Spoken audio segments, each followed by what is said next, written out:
Good morning to all students.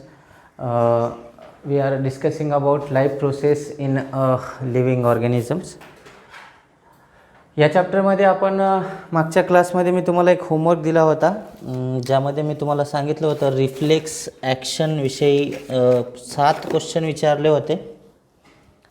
7 question विचारले होते आणि त्यामध्ये तुम्हाला बऱ्याच जणांनी तर पाठवलेलंच आहे. काही जणांना 7वा जो क्वेश्चन होता तिथं विचारलेला आहे where has the impulse reached, आणि परत विचारलं what is its effect. Okay, तर त्याच्यामध्ये प्रत्येकाचं सांगतो म्हणजे तुम्हाला तिथं समजेल.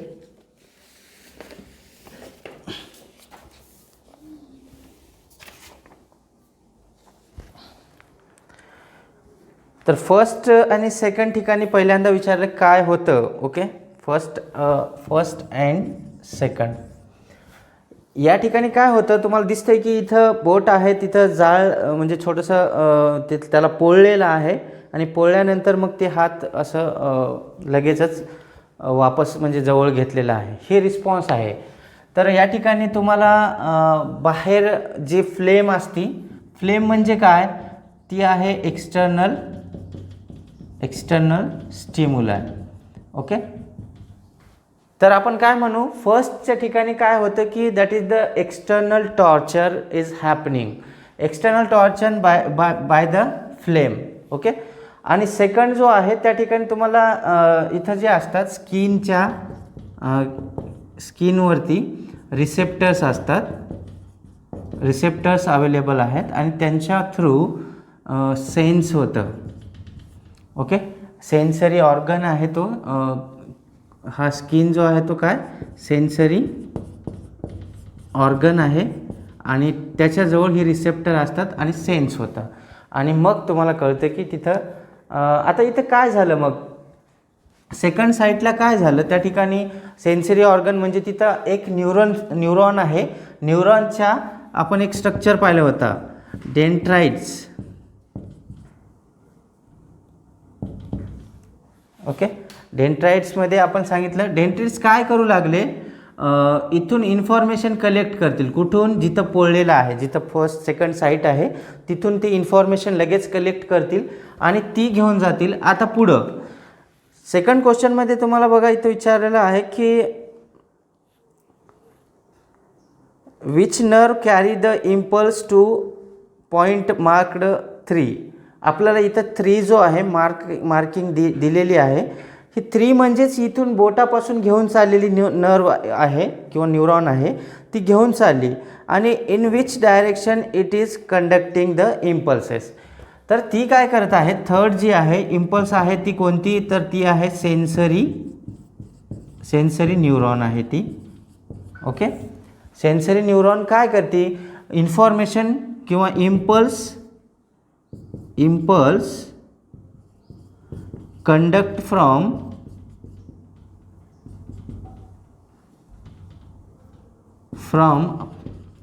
sensory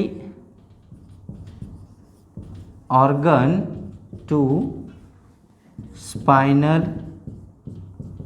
cord. ओके, हे दिसते आपल्याला स्पायनल कॉर्डकडे इन्फॉर्मेशन आणली.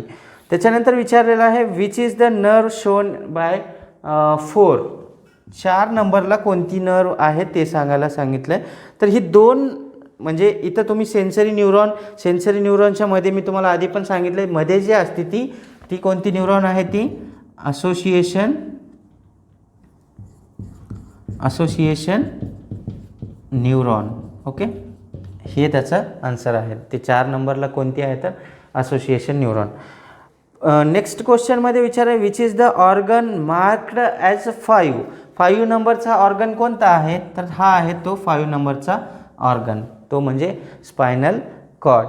त्याच्यानंतर नेक्स्ट क्वेश्चन जो आहे विच नर्व ॲट 6 म्हणले 6व्या ठिकाणी which nerve is conducting the response impulse. Okay, 6वी जी नर्व आहे ती कोणती आहे, जे रिस्पॉन्सवाले इम्पल्सेस घेऊन जाते, तर ती तुम्हाला माहिती आहे मोटॉर नर्व किंवा न्यूरॉन ही आहे. आता राहिलं शेवटचं तर 7 काय होतंय किंवा इम्पल्स कुठं रीच करते आणि तिथं कसा इफेक्ट होतो हे विचारलं आहे. आता हे साहजिक आहे, इथं दिसतंय ते.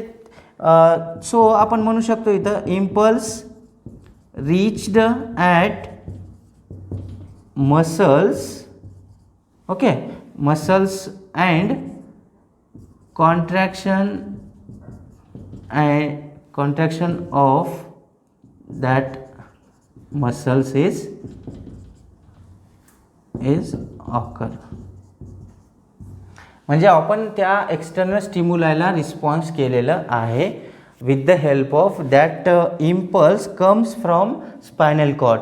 स्पायनल कॉर्डपासून कोण घेऊन आलती? ही मोटर न्यूरॉन. ती घेऊन आलेली इन्फॉर्मेशनच्या मदतीनं आपल्या मसल सेल्सचं कॉन्ट्रॅक्शन झालं, ओके, ह्यांचं कॉन्ट्रॅक्शन झालं, त्याच्यामुळंच आपण त्या आगीपासून हात जवळ घेतलेला आहे. तर हे होतं आपलं ते ज्या काही क्वेश्चन्स होत्या त्याचे answers.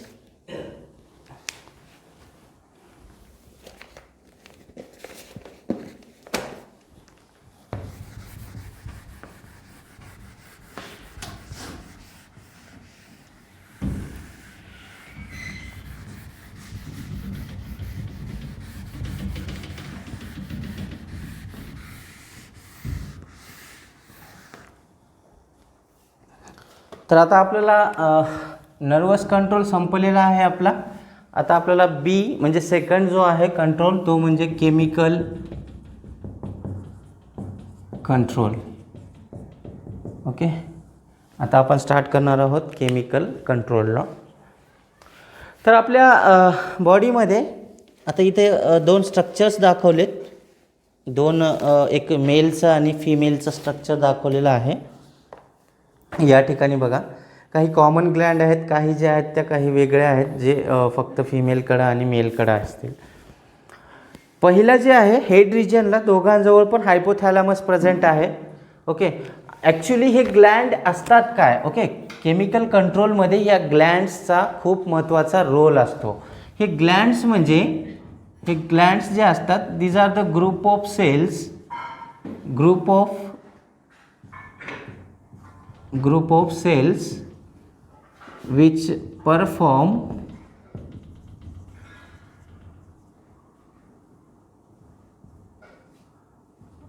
particular function. Okay, particular function by secreting something. Okay, काहीतरी सिक्रेट करणार तयार करतील केमिकलच्या फॉर्ममध्ये आणि त्याच्या मदतीने ते बॉडीचे बरेचसे कॅरेक्टर कंट्रोल करतात. तर ह्या दोन्ही डायग्राममध्ये इथं दोघांमध्ये कॉमन म्हणजे हा हायपोथॅलॅमसवाला जो आपल्या एकदम हेड रिजनमध्ये दाखवलेला आहे. त्याच्यानंतर पिनियल ग्लँड आहे हा देखील दोन्हीकडे कॉमन आहे. पिट्युटरी ग्लँड पण दाखवला आहे. पिट्युटरी ग्लँडला आपण जो आहे पिट्युटरी ग्लँडला महत्त्वाचा ग्लँड असल्यामुळे याला मास्टर ग्लँड म्हटलं जातं.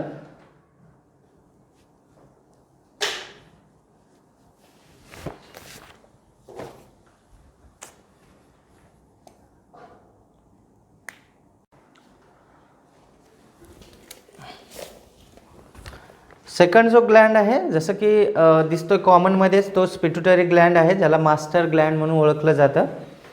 अजून एक थर्ड कॉमन ग्लँड दिसतोय आपल्याला इथं thyroid Gland. Okay, thyroid Gland. त्याच्यानंतर आणखीन एक आहे थायमस, तो पण कॉमन आहे. आता पुढं इथे एक आहे ॲड्रिनल ग्लँड, ज्याची पोझिशन आहे आपल्याला दिसते लोकेशन त्याचं लिव्हरच्या आणि पँक्रियाच्या थोडंसं जवळ, म्हणजे तिथंच आहे. आणि याच्यानंतर जे वेगळी ग्लँड्स आहेत आपल्याकडं, ओके, ते आहे ओव्हरी, जी की फक्त सापडती फिमेलमध्ये, आणि टेस्टीज ज्या आहेत त्या आपल्याला सापडतात मेलमध्ये.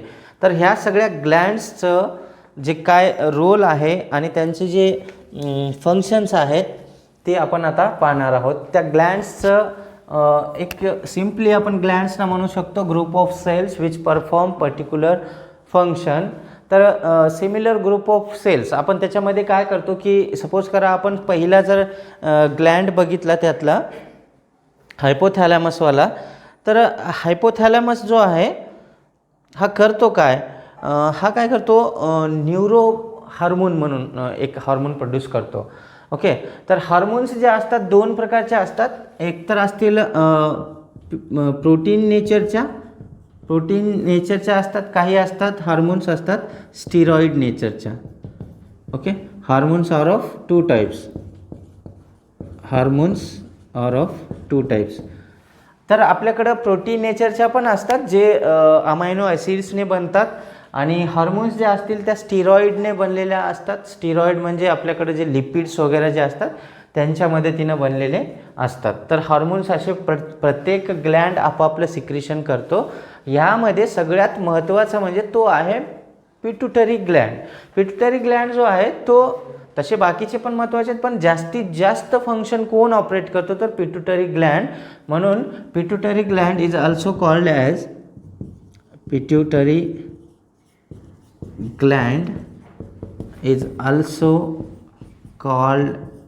ॲज मास्टर ग्लँड असं म्हटलं जातं. आणि it is the smallest Gland म्हणून देखील ओळखला जातो. बॉडीमध्ये सगळ्यात छोटा ग्लँड जर कोणता आहे तर तो मास्टर ग्लँड, म्हणजे तो पिट्युटरी ग्लँड.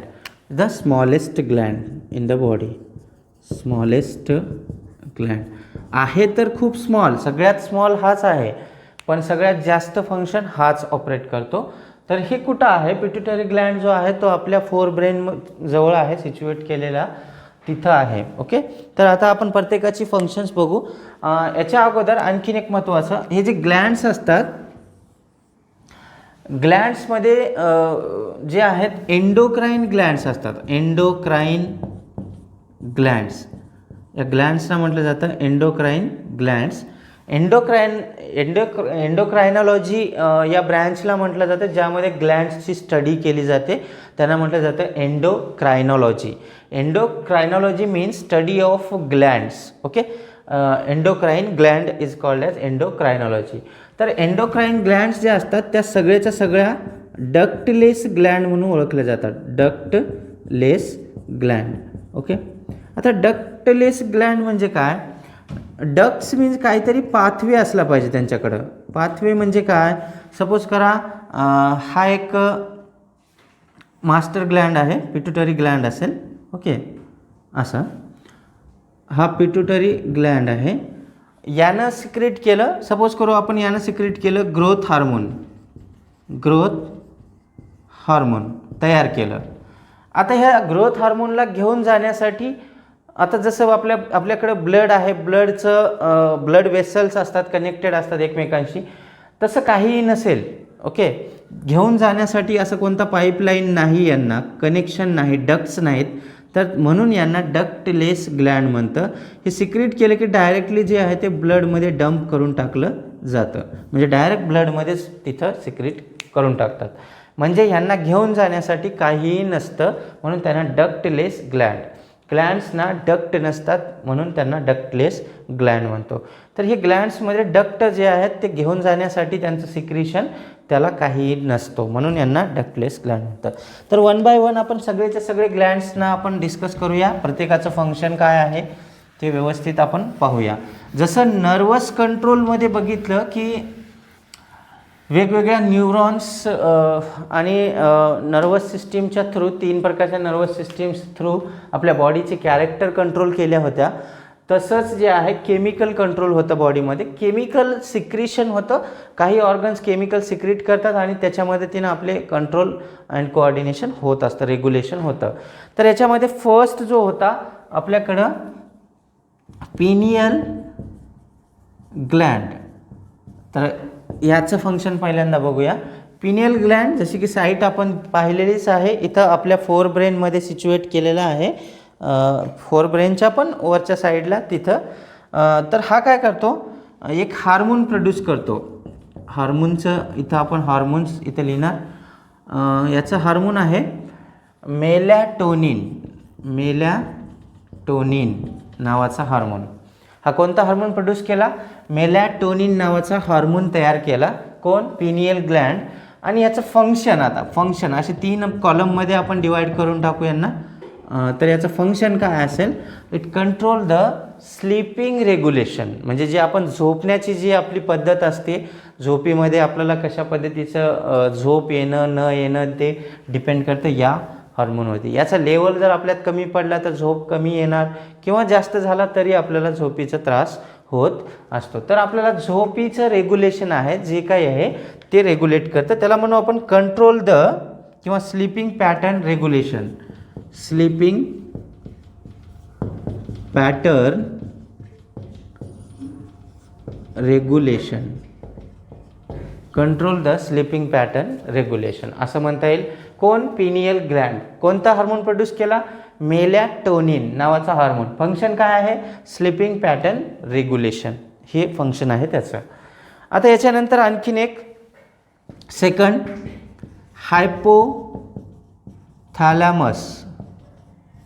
हायपोथॅलॅमस आहे, हा आहे आपल्या फोर ब्रेन जवळ, म्हणजे अपर साईडला तिथंच आहे, पिट्युटरी ग्लँडच्या थोडंसं वरती. Okay.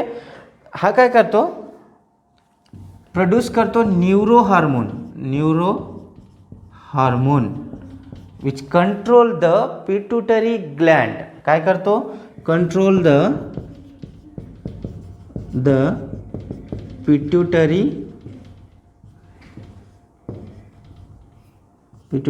Gland. Control the pituitary Gland. Okay. म्हणजे काय? हायपोथॅलॅमस आपण सांगितलं की पिट्युटरी ग्लँडच्या वर राहतो आणि त्याची जागा वर आहे फोर ब्रेनमध्ये, पिट्युटरी ग्लँडच्या वरती. आणि पिट्युटरी ग्लँडला आपण मास्टर ग्लँड म्हणले. मास्टर ग्लँडचं कंट्रोल कोण करतो? तर हा त्याचा मास्टर आपण समजू, हायपोथॅलॅमस. ओके. हायपोथॅलॅमस विषयी एक महत्त्वाचं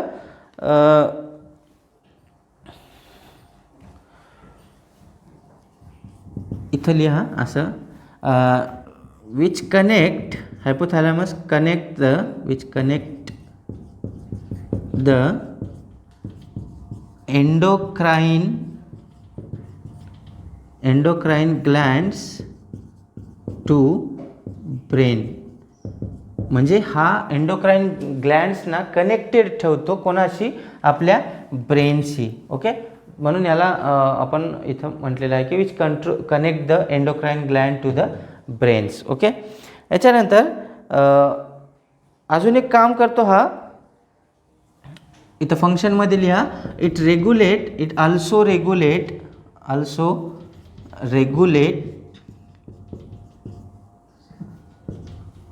द बॉडी टेम्परेचर.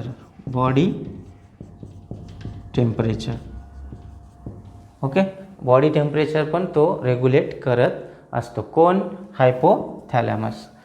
तर ही सगळी फंक्शन्स आता आपल्याला परीक्षेमध्ये असंच असतं, एखादं ग्लँड येईल किंवा काही ग्लँड्स येतील, 2 असतील 3 असतील, त्याची हार्मोन प्रोडक्शन आणि त्यांची फंक्शन्स तुम्हाला विचारले जातात परीक्षेमध्ये.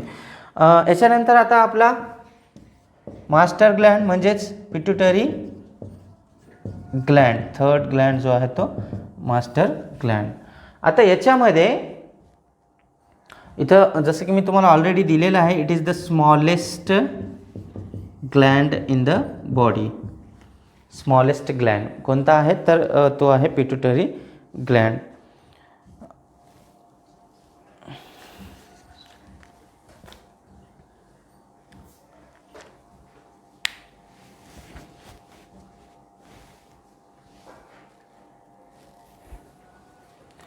आता याची हार्मोन्स जे आहेत, खूप सारे हार्मोन प्रोड्यूस करतो हा, जसं की सांगितलं आहे, हार्मोन जास्त तयार करतो. ओके. इथून आपल्याला घ्यायचं आहे, इथं मी रेड कलरनं लिहिणार. पहिला हार्मोन प्रोड्यूस करतो हा ग्रोथ हार्मोन. ग्रोथ हार्मोनला इनिशियली तुम्ही लिहू शकता कॅपिटल GH. ओके. आता ग्रोथ हार्मोन जे आहे बॉडीमध्ये काय करतो आपल्याला माहिती आहे, it control the body growth. जसं की त्याच्या नावातच आहे बॉडीची ग्रोथ, त्याच्यामुळेच होते. आपली हाईट वाढणं जे आहे ते या हार्मोनवरतीच डिपेंड करतं.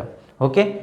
आता काय होत असतं की हे जे हॉर्मोन्स आहेत यांचं ग्रोथ हार्मोनचं जर हायपोसिक्रिशन झालं, हायपोसिक्रिशन म्हणजे काय, ह्याचा अमाऊंट जर कमी पडला तर आपल्याला होतो डॉर्फिझम. ओके, याला कुठेतरी बाजूला घेऊन ठेवा किंवा इथंच असू द्या.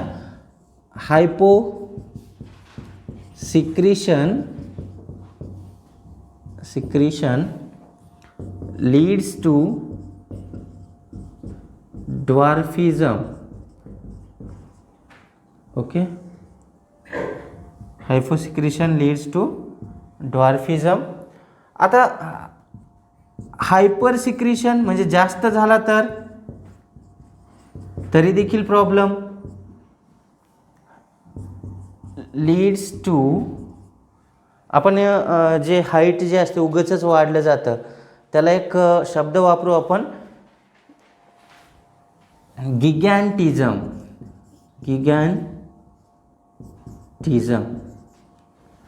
ओके, हा वर्ड वापरू आपण. डॉर्फिझम म्हणजे स्टंटेड ग्रोथ, गिगॅन्टिझम म्हणजे एक्सेसिव्ह ग्रोथ.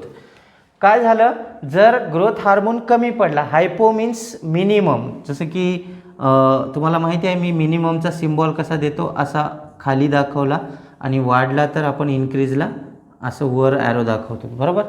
तुम्ही तसंही देऊ शकता. हायपोसिक्रिशन झालं तर डॉर्फिझम येतो, हाईट कमी होती, त्या माणसाची हाईट वाढत नाही.